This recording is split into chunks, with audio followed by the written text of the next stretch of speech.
company of Smithfield, Rhode Island, has been known for quality silver products for 170 years. Founded in 1831, Gorham began as a small shop selling handmade silver spoons. Today, it is the world's largest manufacturer of silverware, producing more than 2,400 pieces every day. You'd find Gorham silver in the White House. Many governor's mansions around the country have Gorham silver in them, as well as many U.S. embassies around the world. Ken Simone is the plant manager. The process begins with silver ingots. The purity content, 99.9%, is stamped into the bars. Silver this pure cannot be used for flatware because it would bend and scratch too easily. It must be mixed primarily with copper to make the more durable sterling silver. Sterling is 92.5% pure silver. Slabs of sterling silver called cast bars are rolled out as thin as 1/40,000th of an inch. It is then cut into pieces known as blanks.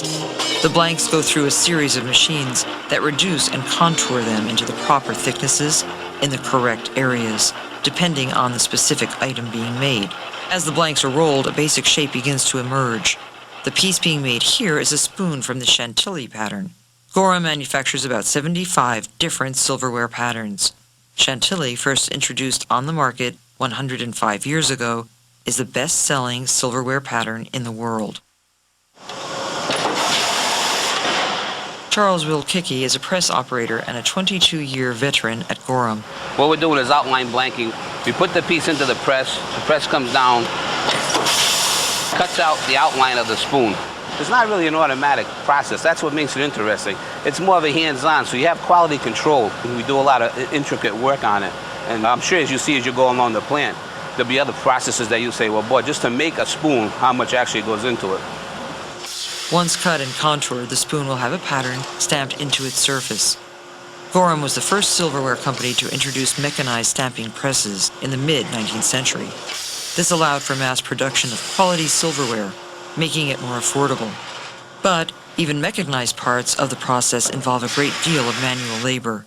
The dies that stamped the pattern were all carved by hand. All the handwork and the richness of that pattern that was developed for those pieces is still there today. In fact, that once that's imparted into the die itself, even though we might stamp it with a press versus a drop hammer, it still has that luster and that ambiance of the original piece that was done.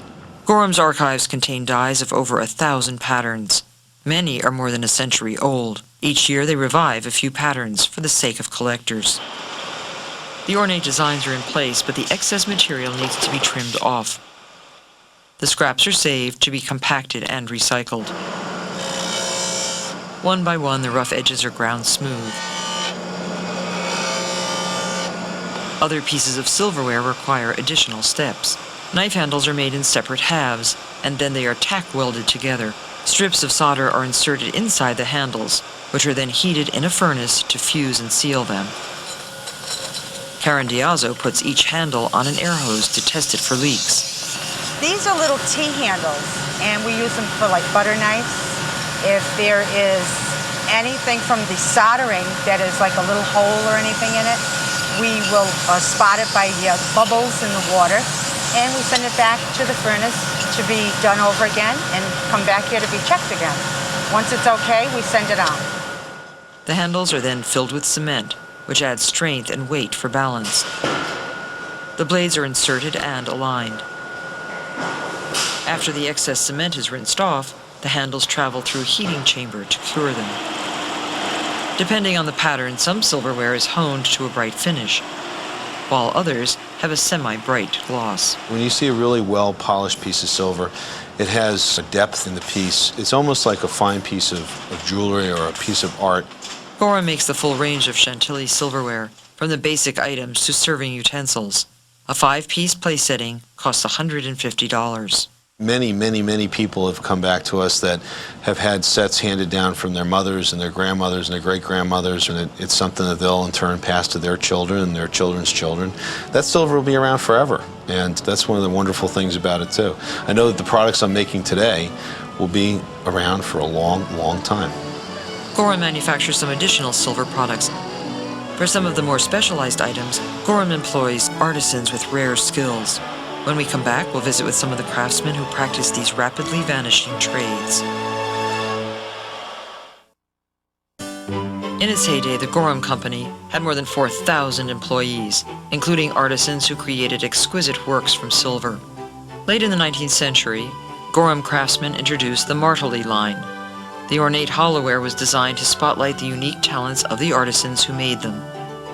Today, Gorham still employs talented craftspeople for a select number of items.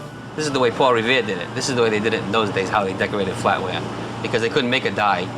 Everything was made by hand and it was decorated by hand. Tom Pelletier is a hand engraver. The silverware pattern Tom is engraving is called Lady Clare. It is the last hand-engraved pattern made anywhere in the country. He also engraves cups, bowls, and vases, just about anything that Gorham makes. Silver's my specialty. It's just the right consistency as far as pewter's too soft and steel is too hard. This metal cuts about the best. Tom was already working at Gorham when he was chosen to attend the Rhode Island School of Design. It took 4 years and 7,000 hours of work to complete his apprenticeship. It's a dying breed. It's going to be a lost art before too long because nobody's willing to pay the money it would take to train a guy to do this. It's not something that companies are willing to invest in anymore.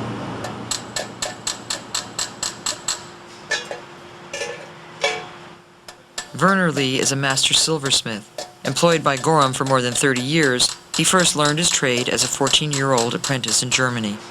My grandfather was a goldsmith, and when I was a boy, I used to watch him make rings and different things, and so I got sort of interested in it years ago, and then later on I got in this business. He does a lot of specialty work. He has helped us with developing things that have a handmade quality to them, actually fitting bowls to handles and doing some work that is not typical for manufactured pieces today. His work can be seen in museums, private collections, and even in the White House. He repairs archival pieces and assembles silverware with an extra special quality. We wanted to go back and capture more of that hand craftsmanship and develop it and sell it to consumers so that they can have something that was really hit with a hammer by a real silversmith. The workshop is full of specialized tools, some of which he designed himself. Each tool is made for a specific job, for a specific contour of the metal. For instance,